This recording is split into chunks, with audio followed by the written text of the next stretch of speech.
রাম রাম বন্ধুরা, নমস্কার। আশা করছি তোমরা সবাই খুব ভালো আছো। বন্ধুরা, India post office GDS new recruitment 2024-এ যারা ফর্ম আবেদন করেছো এবং সেকেন্ড মেরিট লিস্ট আসার অপেক্ষায় বসে আছো, তোমাদের আজকে কিছু ইম্পর্টেন্ট আমি বিষয় বলবো। সেকেন্ড মেরিট লিস্ট কবে আসছে এটা তো বলবোই, এর সাথে কি কি ডকুমেন্টস তোমাদের এইবার ক্যারি করে নিয়ে যাবে সেকেন্ড মেরিট লিস্টের ডকুমেন্টস ভেরিফিকেশনের সময়। এবং অনেকের যে প্রশ্ন রয়েছে কাস্ট সার্টিফিকেট, এই কাস্ট সার্টিফিকেটটা কি সেন্ট্রালের হবে? যদি সেন্ট্রাল হয় তাহলে সেই সেন্ট্রালের ফরম্যাট তোমরা কোথা থেকে পাবে? এবং মেডিকেল সার্টিফিকেটের যে ফরম্যাট সেটা তোমরা কোথা থেকে পাবে? কারণ মেডিকেল সার্টিফিকেটের একটা ফরম্যাট হয়, সেই ফরম্যাট অনুযায়ী তোমাদেরকে সার্টিফিকেটটা তৈরি করতে হয়। আর সেই সার্টিফিকেটটা হতে হয় কিন্তু একটা গভর্নমেন্ট অথরাইজ হাসপাতাল বা স্বাস্থ্যকেন্দ্রের তরফ থেকে। তো এইসব বিষয়গুলো নিয়ে তোমাদের একটা বড় কনফিউজিং আছে, এগুলো আমি তোমাদের একেবারে সলভ করে দেবো আজকের এই ভিডিওর মাধ্যমে।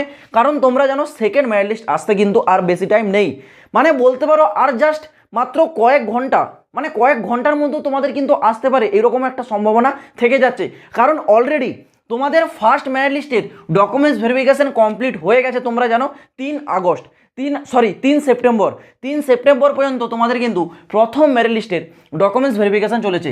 আর এই প্রথম মেরিট লিস্টটা জারি হয়েছিল কবে না 19 আগস্ট, ঠিক আছে? 19 আগস্টে জারি হয়েছিল, 3 তারিখ পর্যন্ত কিন্তু এর ডকুমেন্টস ভেরিফিকেশনের যে প্রসেস সেটা চলেছে। আর আজ কিন্তু অলরেডি 6 সেপ্টেম্বর হয়ে গেছে, মানে 3 দিন অলরেডি কিন্তু পেরিয়ে গেছে। সেই ক্ষেত্রে পোস্ট অফিসের আশা করছি যা যা ডেটা সেগুলো কিন্তু কালেক্ট করা হয়ে গেছে। এইবার দেখো, যদি আমি তোমাদের একটা সম্ভাবনা ডেট বলি তাহলে যে সেকেন্ড মেরিট লিস্ট এটা কিন্তু আসতে পারে সম্ভাবনা হিসেবে দেখো 8 to 10 সেপ্টেম্বর। কিন্তু দেখো কনফার্ম কিন্তু কিচ্ছু বলা যাচ্ছে না, কারণ এই যে সেকেন্ড মেরিট লিস্ট এটা কিন্তু যে কোনো মুহূর্তেও আসতে পারে। হয়তো তোমরা ভিডিওটা দেখছো 1 ঘন্টা পরেও আসতে পারে, বা আগামীকালও এসে যেতে পারে, বা আগামীকাল সকাল বা রাত্রে আসতে পারে, বা আরও দুদিন কিন্তু লেটও করতে পারে, ঠিক আছে? কারণ এর যে প্রসেস সেটা কিন্তু অলরেডি শুরু হয়ে গেছে। ফার্স্ট মেরিট লিস্টের কার্যক্রম শেষ, ফার্স্ট মেরিট লিস্টের ক্যান্ডিডেটদের ডকুমেন্টস ভেরিফিকেশন কমপ্লিট, সেখান থেকে ডেটা কিন্তু পোস্ট অথরিটিকে পাঠিয়ে দিয়েছে। এবার কিন্তু সেকেন্ড মেরিট লিস্টের প্রসেস সেই নিয়ে কিন্তু কাজ করা শুরু হয়ে গেছে। এর যে মেরিট লিস্ট আমি তোমাদের বলছি 8 থেকে 10 সেপ্টেম্বর সম্ভাবনা, কিন্তু যে কোনো মুহূর্তে আসতে পারে, ঠিক আছে? এবার দেখো, যে মুহূর্তে তোমাদের সেকেন্ড মেরিট লিস্ট এসে যাবে না, তখন আর তোমাদের কিছু করার থাকবে না। তখন তোমাদেরকে কিন্তু অবশ্যই খুব তাড়াতাড়ি ডকুমেন্টস ভেরিফিকেশন করে নিতে হবে। আর ডকুমেন্টস ভেরিফিকেশনের জন্য কি কি ডকুমেন্টস লাগবে এটা কিন্তু জিডিএস এর যে অফিসিয়াল নোটিশ আউট হয়েছিল জুলাই মাসে ভ্যাকেন্সির, সেই অফিসিয়াল নোটিশে কিন্তু প্রতিটা ডকুমেন্টস উল্লেখ করা রয়েছে। কি কি ডকুমেন্টস দেখো বলে দিচ্ছি।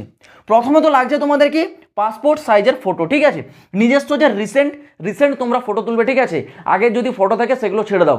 রিসেন্ট যখন তোমাদের মেরিট লিস্ট জারি হবে, নাম দেখার পর তোমরা কিন্তু পরের দিন গিয়ে একটা ভালো স্টুডিওতে তোমাদের পাসপোর্ট সাইজের 5 থেকে 6 কপি ফটো তোমরা বের করে নেবে, ঠিক আছে? পোস্ট অফিসের ক্ষেত্রে যদিও 5 কপি থেকে 6 কপি অত লাগে না, তবুও তোমরা বের করে রাখবে, জীবনে অন্য কোনো কাজে লাগতে পারে, ঠিক আছে? পাসপোর্ট সাইজের ফটো লাগবে। তারপর তোমাদের কি লাগছে ডকুমেন্টসে না 10th মার্কশিট, অরিজিনাল মার্কশিট ভাই, ঠিক আছে? এটা কিন্তু মাথায় রাখবে।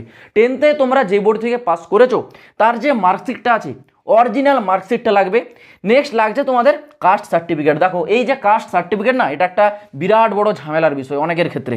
অনেকে বলছে দাদা সেন্ট্রালে কাস্টের সার্টিফিকেট নেই, আমরা কিভাবে তৈরি করব? দেখো এই মুহূর্তে দাঁড়িয়ে এবার যদি কেউ বলো যে আমার কাছে সেন্ট্রালের সার্টিফিকেট নেই, তাহলে সেই ক্যান্ডিডেটদের ক্ষেত্রে আমার কিছু বলার নেই। কারণ আমি অনেক আগে থেকেই বলেছিলাম কাস্টের যে সার্টিফিকেট এটা কিন্তু সেন্ট্রালে লাগবে।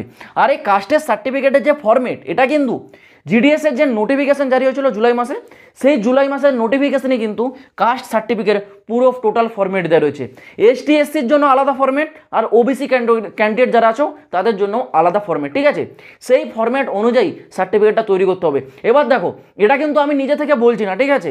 অফিসিয়াল নোটিফিকেশনটা যখন তোমরা চেক করবে নিচের দিকে, সেখানে কাস্ট সার্টিফিকেটের ফরম্যাট পাবে, যেখানে ইন্ডিয়া পোস্ট অফিস, ঠিক আছে, ডিপার্টমেন্ট অফ পোস্ট অফিসের তরফ থেকে তোমাদের ফরম্যাট দিয়ে দিয়েছে। এবার তোমরা যদি কি তার বাইরে গিয়ে কোনো সার্টিফিকেট সেখানে শো করো, এবার তোমরাই বলো সেটা কি আদৌ তোমাদের গ্রহণযোগ্য হবে? পোস্ট অফিস কি সেটা অ্যাকসেপ্ট করবে?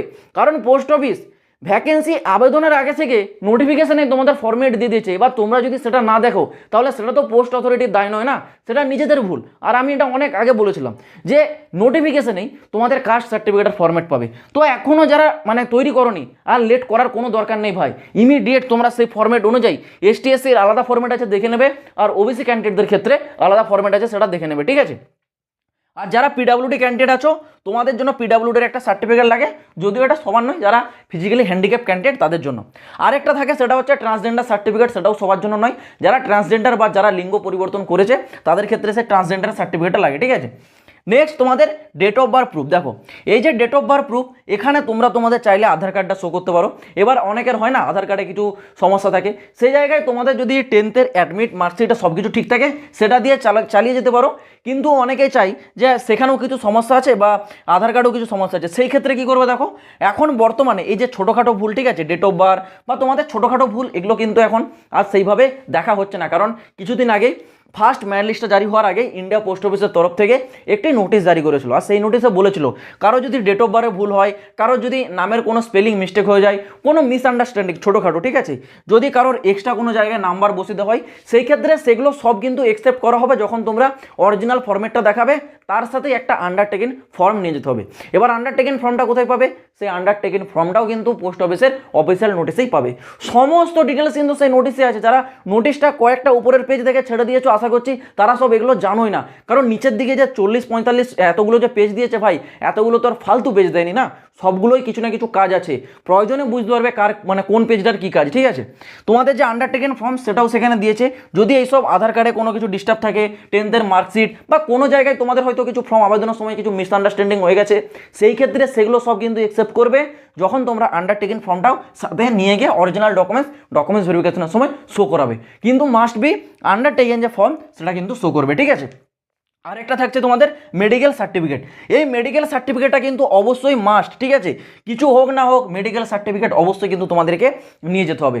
আর এই মেডিকেল সার্টিফিকেটটা অবশ্যই কিন্তু গভর্নমেন্ট অথরাইজ কোনো হাসপাতাল বা কোনো গভর্নমেন্টের স্বাস্থ্য যে দপ্তরগুলো রয়েছে সেখানে গিয়ে তোমরা কিন্তু তৈরি করবে, ঠিক আছে।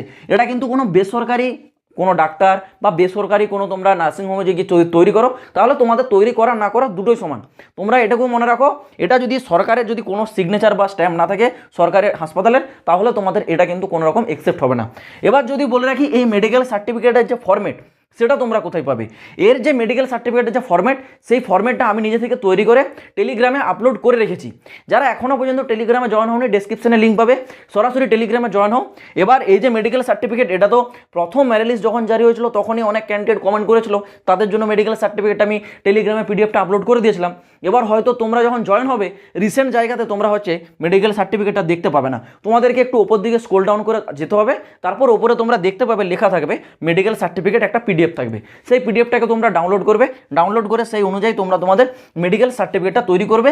এছাড়াও তোমরা যদি নিজে থেকে মেডিকেল সার্টিফিকেটের ফরম্যাট তৈরি করতে পারো খুবই ভালো, কিন্তু তোমাদের সুবিধার্থে আমি একটা ফরম্যাট তৈরি করে রেখেছি যেটা তোমাদের জাস্ট 2 মিনিট টাইম লাগবে, টেলিগ্রামে যাবে, তোমরা ডাউনলোড করে সেই অনুযায়ী তোমরা তোমাদের সার্টিফিকেট তৈরি করতে পারবে।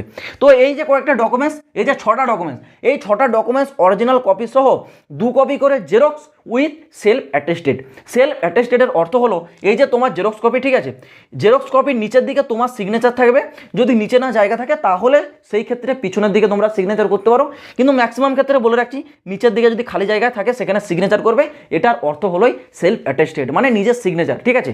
তো প্রতিটা জেরক্স কপি তোমরা করবে, জেরক্স কপিতে নিজেদের সিগনেচার করে সেই ডকুমেন্টসগুলো অরিজিনাল সহ জেরক্স কপি সহ তোমাদেরকে কিন্তু ডিপার্টমেন্টে গিয়ে তোমাদের ডকুমেন্টস ভেরিফিকেশনটা করাতে হবে। তো আশা করছি পুরো বিষয়টা বুঝতে পারলে। ইন্ডিয়া পোস্ট অফিস রিলেটেড আরও latest update time to time পাওয়ার জন্য এই চ্যানেলটা কিন্তু অবশ্যই সাবস্ক্রাইব করে রাখবে। তো চলো বন্ধুরা, আজ ভিডিওটা এই পর্যন্ত, দেখা হচ্ছে আবার পরের ভিডিওতে নতুন কোনো আপডেটের সাথে। জয় হিন্দ, বন্দে মাতরম।